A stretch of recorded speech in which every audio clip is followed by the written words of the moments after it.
ludicrous. Well, can I interrupt you then to show our viewers, because obviously we were covering Prime Minister's questions, but our viewers will not have been able to see. I think we can show you the footage because there's been some criticism. You can see Diane Abbott in the top right-hand corner in a red shirt, and she's bobbing, is what we call it, up and down to try and catch the eye of the speaker, bearing in mind all the politicians were talking about Diane Abbott being the target of these alleged comments. You don't think that was... Bobbed 46 times. She did. I mean, I have to do a bit of bobbing in the house. That was a lot of exercise. 46 times when they're talking about you is an outrage. I thought that was a complete terrible treatment, but got nothing to do necessarily with racism, but it was terrible treatment. But I also want to state that I thought that Diane Abbott's original article, her original, what she said, was anti-Semitic. And because what she did was, she did what is now actually very fashionable, which is to say that, oh, Jewish people, they're sort of white. Actually, they're white and privileged, right? They kind of, we can't have anti-Semitism count because they're not the lowest. And that's the competitive racism that I think has been so toxic and so destructive.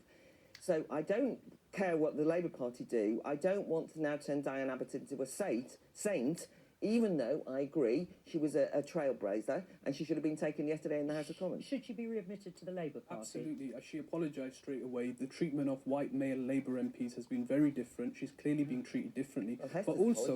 But also, let's remember what the Ford report actually said. It identified a hierarchy of racism within the Labour Party. We have to remember that the vast majority of black people in this country, Muslim people in this country, engage in party politics through the Labour Party. The Muslim Network report from a few years ago found 1 in 3 British Muslims had experienced Islamophobia within the Labour Party.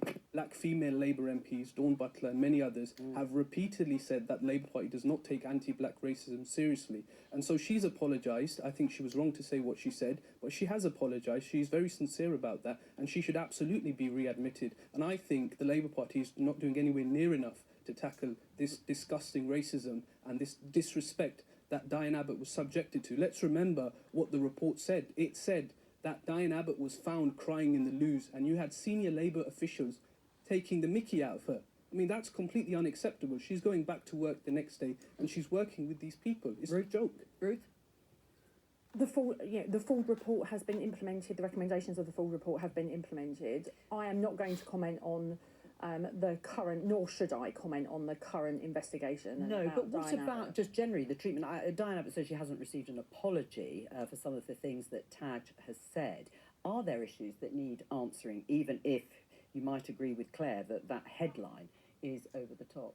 I think that there has been a huge change in what the Labour Party was from then to now. We're talking about different leadership, different staff, different everything since since that point. Keir Starmer wasn't leader of the Labour Party, and as you know, my own experiences of the Labour Party at that time weren't exactly brilliant. No, well, that's obviously, as you say, that was under Jeremy Corbyn's... This was under Jeremy Corbyn's leadership. I mean, I think that's the thing that everyone needs to remember. What came out and those text messages was under Jeremy Corbyn's leadership. So I don't think that we can say that... And Diane Abbott was a great supporter. So, you know, but what I want is, I want to be able to say, I agree with Diane Abbott on this, I don't agree with her on this. What I don't want is, and I even want to say to you, about Islamophobia. You know, you keep saying that word. I mean, anti-Muslim hatred is very different to Islamophobia, which I want the freedom to criticise Islam, to make fun of it. Have I, on this programme, said you're not allowed to criticise my religion? I'm talking about violence and abuse directed to British Muslims. But this isn't about terminology. You can criticise religion as much as you like. I know, good. However, the definitions of Islamophobia would not allow that. And there is a concern that you will bring in blasphemy by the back door. There is my concern. I know, but I should be able to say that. I also think that there is a danger that every time you're talking about one thing, you end up having another racism to contend with. And I do think that does create a competitiveness. And as I've suggested, Diane Abbott was reflecting at that time, it was fashionable to say, and the Jews don't really count in that competitive racism question. All right. And that's become fashionable again today, and it's a problem. Just briefly, in response to what Ruth said, is it better under Keir Starmer's leadership? Absolutely not. I mean, I myself have experienced Islamophobia within the Labour Party, and British Muslims have repeatedly told me about their own experiences. And so, no, I don't think it's better under Keir Starmer. I think he takes British Muslims for granted. All right. I think he does not take seriously racism against black people.